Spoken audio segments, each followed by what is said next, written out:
Assalamualaikum warahmatullahi wabarakatuh. Sahabat muslim yang dirahmati Allah subhanahu wa ta'ala, dalam hubungan antara orang tua dan anak tidak hanya si kecil saja yang bisa durhaka, namun terdapat juga dosa orang tua kepada anak yang harus diketahui ayah dan bunda.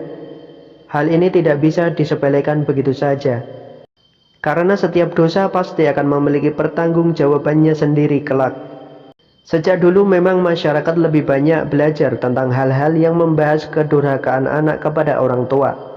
Namun karena kedurhakaan orang tua kepada anak juga hal yang penting, maka simak penjelasan berikut ini agar bisa menghindari dosa-dosa tersebut.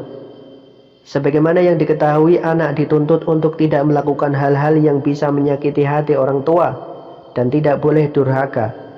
Namun, tahukah bahwa orang tua juga harus waspada tentang dosa-dosa yang bisa dilakukannya kepada anak? Untuk mengetahui apa saja dosa orang tua terhadap anaknya, inilah beberapa poin penting yang harus diperhatikan. Yang pertama, membanding-bandingkan anak.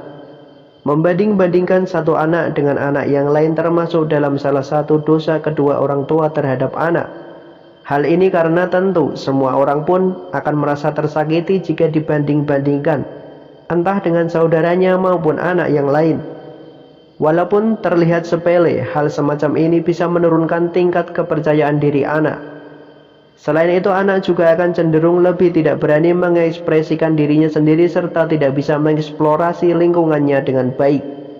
Dalam hal ini, ayah dan bunda harus memahami bahwa kemampuan setiap satu anak dengan yang lainnya tentu tidak sama.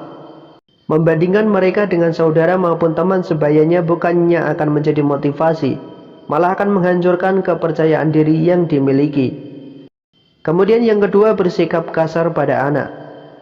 Dosa orang tua kepada anak selanjutnya yang banyak ditemui adalah sikap kasar pada si buah hati.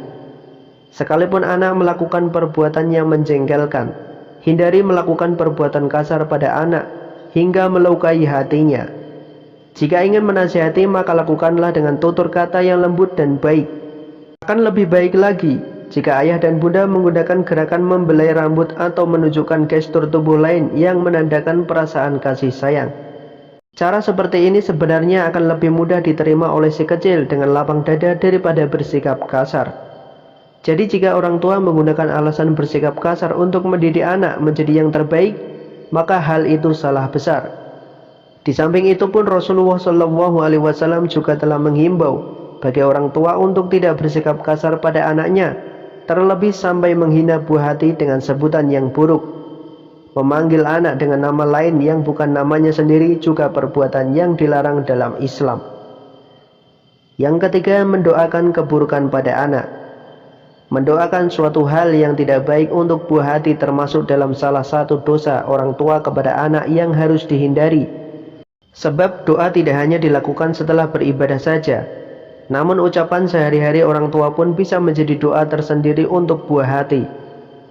Karena hal ini orang tua harus berhati-hati dan berucap jika sedang marah dengan sang anak.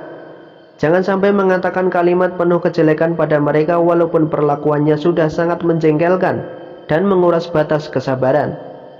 Terlebih untuk sosok ibu yang sudah mengandung dan melahirkan sang anak, ucapan sekecil apapun itu bisa menjadi salah satu doa yang mustajab bagi anak. Usahakan mengucapkan hal yang baik bahkan ketika sedang berada di puncak emosi. Namun jika merasa sering hilang kontrol saat sedang marah, alangkah baiknya bagi orang tua untuk memberikan ruang serta jeda bagi diri sendiri ketika emosi.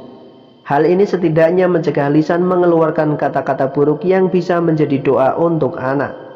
Yang keempat, pilih kasih pada anak. Dalam membesarkan lebih dari satu anak, orang tua harus benar-benar menghindari perasaan serta perilaku pilih kasih di antara mereka.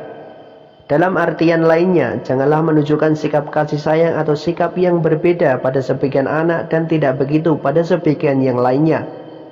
Karena dapat menimbulkan kecemburuan antar anak hingga putusnya tali persaudaraan. Sikap pilih kasih pun menjadi salah satu dosa orang tua kepada anak yang harus dihindari. Hal ini juga sesuai dengan perintah Rasulullah yang menyatakan bahwa orang tua harus berperilaku adil dengan anak-anaknya. Yang kelima, menelantarkan sang anak. Menelantarkan anak adalah salah satu dosa orang tua terhadap anak yang dibenci Allah. Sebab sejak anak masih di dalam kandungan, Allah menitipkan jiwa itu pada ayah dan bunda agar bisa dirawat menjadi hamba yang soleh serta memiliki kepribadian yang baik.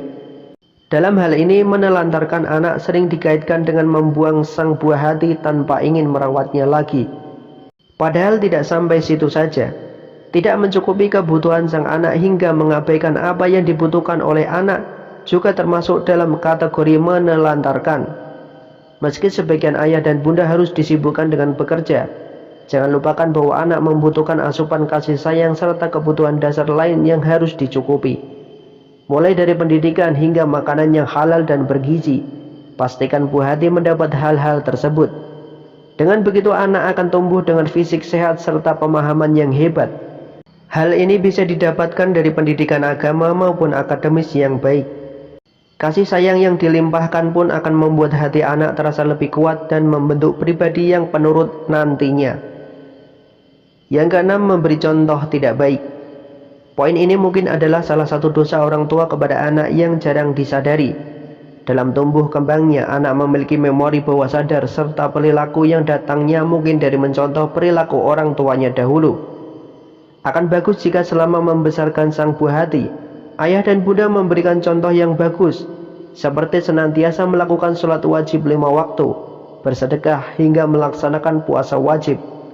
Namun jika dirasa memiliki kebiasaan buruk seperti merokok atau hal buruk lainnya, maka sebisa mungkin jangan tunjukkan pada anak.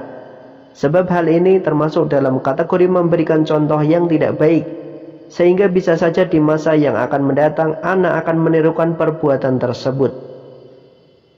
Yang ketujuh, tidak mendidik anak. Mendidik anak dengan senantiasa memberikan nasihat-nasihat serta pemahaman hidup adalah kewajiban orang tua, agar buah hati bisa tumbuh dengan kepribadian yang baik. Karena itu tidak mendidik sang buah hati dengan benar bisa menjadi salah satu dosa orang tua pada anaknya menurut Islam. Hal ini sesuai dengan firman Allah yang tertuang pada surat At-Tahrim ayat 6, yang artinya, hai orang-orang yang beriman, peliharalah dirimu dan keluargamu dari api neraka yang bahan bakarnya adalah manusia dan batu. Penjaganya malaikat-malaikat yang kasar, yang keras, yang tidak mendurhakai Allah terhadap apa yang diperintahkannya kepada mereka, dan selalu mengerjakan apa yang diperintahkan. Quran Surat At-Tahrim ayat 6. Jika memahami makna dari ayat tersebut, terdapat peranan penting bagi orang tua untuk mendidik anak agar terlindung dari dahsyatnya api neraka. Tanamkan nilai-nilai kehidupan serta pentingnya beribadah pada anak bahkan sejak masih dini. Untuk menghindari adanya dosa orang tua kepada anak, hendaknya ayah dan bunda lebih sering mengajak buah hati berkegiatan positif dan produktif mulai dari sekarang. Itulah hal-hal dan poin yang harus diperhatikan para orang tua, agar dosa orang tua kepada anak tidak terjadi. Wallahu a'lam bishawab. Semoga bermanfaat. Wassalamualaikum warahmatullahi wabarakatuh.